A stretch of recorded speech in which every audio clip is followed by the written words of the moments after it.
City news वसा जनसेवेचा। आमदार सुरेश धस यांनी मंत्री धनंजय मुंडे यांची भेट घेतल्यानं राजकीय वर्तुळात अनेक चर्चा रंगल्यात।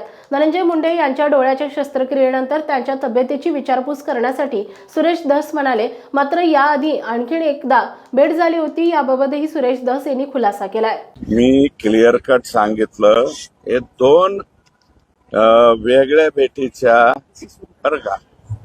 माननीय प्रदेशाध्यक्ष यांनी जे सांगितलेलं आहे ते प्रदेशाध्यक्षांच्या इथं मला स्वतःला त्यांनी जेवायला बोलवलं होतं।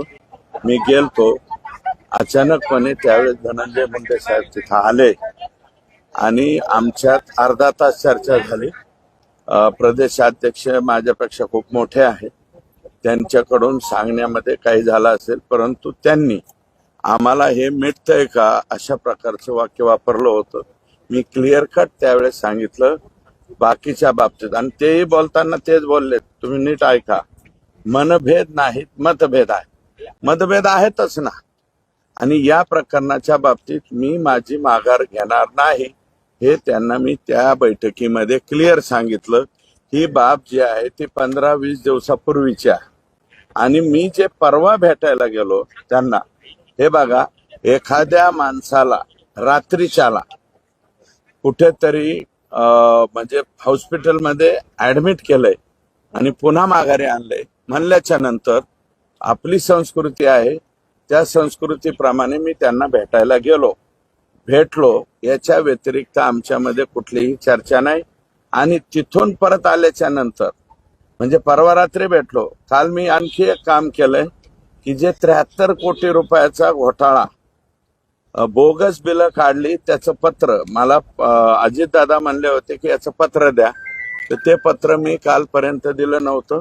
काल दुपारी ते 3 वाजता त्यांच्या हातात पत्र पडलं, मी नव्हतो गेलो, माझा एक सहकारी मी दादांकडे पाठवला तर ते दिलं। आणि काल मी स्वतः कृषी कार्यालयात गेलो होतो, कृषी आयुक्त साखर आयुक्ताच्या कार्यालयात, रफिक नाईकवाडी म्हणून तिथं हे आहे, त्यांच्याकडून कृषी विभागामध्ये जो घोटाळा झालेला आहे त्याचं 4,500 पानाचा कागदपत्र मी काल घेतली।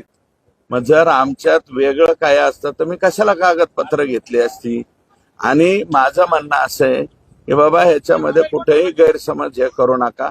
आज सकाळपासून सुद्धा 2दा-3दा धनंजय देशमुख, त्यांचे मेहुणे यांच्याशी मी बोललोय, आणि आता मला असं कळालं की धनंजयनी सुद्धा प्रतिक्रिया दिलेली, भेट जरी झाली तरी लढ्याच्या बाबतीमध्ये मी 100% संतोष देशमुख यांच्या बरोबरच आहे, आज राहील आणि या लोकांना फाशी जाईपर्यंत सुद्धा राहील।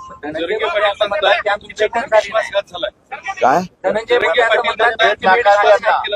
अजिबात नाही, मनोज दादा आमचं दैवत आहे, काही गडबडीत काही बोलले असतील, मी त्यांच्याशी सुद्धा बोलून घेईल बरं का। आता धनंजय मुंडे साहेब काय बोलतात ते त्यांना माहिती बरं का, मला काही बोलायचं नाही। पण मी मात्र फक्त आणि फक्त त्यांची विचारपूस करायला गेलतो। विचारपूस करायला जाणं याच्यामध्ये गैर काय आहे असं नाही। मला माझं मत आहे की लोकांनी याच्यामध्ये गैरसमज बिलकुल करून घेऊ नये। अर्धा तास भेट झाली असं तुम्ही कबूल करता, त्यावेळी धनंजय मुंडे तुमच्याशी काय बोलले असतील ना या सगळ्या प्रकरणाबद्दल? नाही, बोलले ना, बावनकुळे साहेबही बोलले की बाबा असं हे करू नका, ते करू नका। पण मी त्याच्यानंतर मी त्यांना स्पष्ट सांगितलं ना की संतोष देशमुखच्या खून प्रकरणाच्या बाबतीत मी काहीही ऐकणार नाही, आणि माझं मी उठून आलो। काय बोलले धनंजय यांनी, काय म्हटलं तुम्हाला? ते काय म्हणत होते की माझा सहभाग नाही। मी म्हणलं तुमचा सहभाग आहे का नाही हे तपासामध्ये निष्पन्न होईल। तपासामध्ये संपूर्ण निष्पन्न झाल्याच्या नंतर जर त्याच्यामध्ये तुम्ही दोषी नाही आढळला तर नंतरचा प्रश्न येतो, आत्ताचा नाही। हे बघा, माणुसकीच्या नात्याने मला असं वाटतं, माणुसकीच्या नात्यानं भेटायला जाणं गैर नाही, भेटायला जायलाच पाहिजे। माझ्या स्वतःच्या विरोधातलं जरी कोणी माणूस दवाखान्यात असलं तरी दवाखान्यात जाणं गरजेचं आहे। आदल्या रात्री भरणे मामा मंत्री आणि त्यांना रात्री ऍडमिट केलं होतं. हे कळाल्याबरोबर मी त्या ठिकाणी गेलो आणि मी इकडं तिकडं कुठं भेटायला गेलो नाही.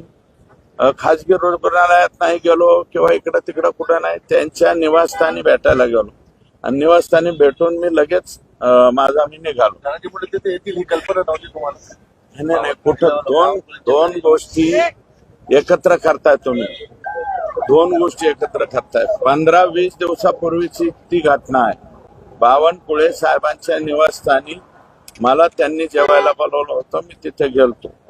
नंतर धनंजय मुंडे साहेब पाठीमागून आले आणि बावनकुळे साहेब एवढंच म्हणाले की तुमच्यात मनभेद आहेत का मतभेद आहेत. आम्ही म्हणलं संतोष देशमुखच्या प्रकरणाच्या बाबतीत बैठक आहे का. ते म्हणले काही मिटेल का.